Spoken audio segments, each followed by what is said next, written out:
नमस्कार, मैं हूं अविनाश और आप देख रहे हैं न्यूज रूम पोस्ट। अब तक महज नारकोटिक्स कंट्रोल ब्यूरो के डायरेक्टर समीर वानखेड़े की कार्यशैली पर सवाल उठाने वाले नवाब मलिक अब उनके पारिवारिक मसलों पर दखलंदाजी कर उन पर निशाना साधना शुरू कर चुके हैं। इसी कड़ी में उन्होंने समीर वानखेड़े को मुस्लिम बताया है। मलिक ने यह भी कहा कि वानखेड़े ने फर्जी जाति प्रमाण पत्र का सहारा लेकर नौकरी हासिल की है। उन्होंने अपने प्रमाण पत्र में खुद को मुस्लिम बताया है और उनका पूरा नाम समीर दाऊद वानखेड़े है। लिहाजा मलिक ने उनसे अब इस मसले पर जवाब मांगा है। वहीं नवाब मलिक के इस आरोप के बाद वानखेड़े ने अपने द्वारा जारी की गई प्रेस विज्ञप्ति में खुद के मुस्लिम होने पर कहा है कि मैं इस बात को लेकर आहत हूं कि कुछ लोग मेरे पेशेगत कार्यशैली से खफा होकर अब मेरे पारिवारिक जीवन में भी हस्तक्षेप कर रहे हैं।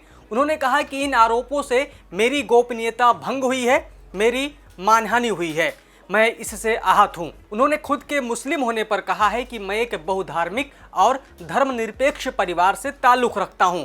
उन्होंने आगे कहा कि मेरे पिता हिंदू हैं और मेरी मां मुस्लिम थीं।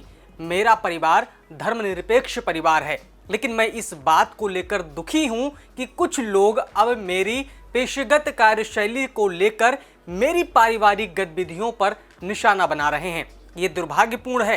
वहीं उन पर जिस तरह से 2 शादियां करने का आरोप लगाया जा रहा है, उस पर उन्होंने कहा कि साल 2006 में उन्होंने शबाना कुरैशी से शादी की थी, लेकिन अफसोस कुछ कारणों से उनसे 2016 में तलाक हो गया, जिसके बाद उन्होंने दूसरी शादी रचाई।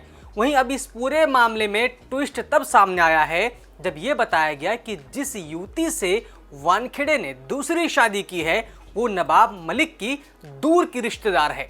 अब ऐसे में इस तोहमत में कितनी सच्चाई है, इसकी सत्यता पर अभी तक पुष्टि नहीं लग पाई है। उधर नवाब मलिक ने भी इस पर कुछ प्रतिक्रिया देने से बच रहे हैं। समीर वानखेड़े ने आगे कहा कि कुछ लोग आर्यन खान केस में मेरी कार्यशैली से खफा होकर मेरे परिवार को निशाने पर ले रहे हैं। ये बेहद दुर्भाग्यपूर्ण है। ये मेरा काम है जिसे मैं पूरी ईमानदारी से करता हूं, लेकिन कुछ लोग महज अपने सियासी फायदे के लिए बिना सिर पैर जैसी बातें कर मेरे परिवार पर मानसिक दबाव बनाने की कोशिश कर रहे हैं। गौरतलब है कि आर्यन खान केस में अब तक न जाने कितने ही सवालों को लेकर नवाब मलिक वानखेड़े पर निशाना साध चुके हैं। अब ऐसे में ये पूरा मामला क्या रुख अख्तियार करता है आगे चलकर, ये तो आने वाला वक्त ही बताएगा। मैं हूं अविनाश। आपको ये पूरी जानकारी कैसी लगी कमेंट करके जरूर बताइए। आप देख रहे थे न्यूज रूम पोस्ट।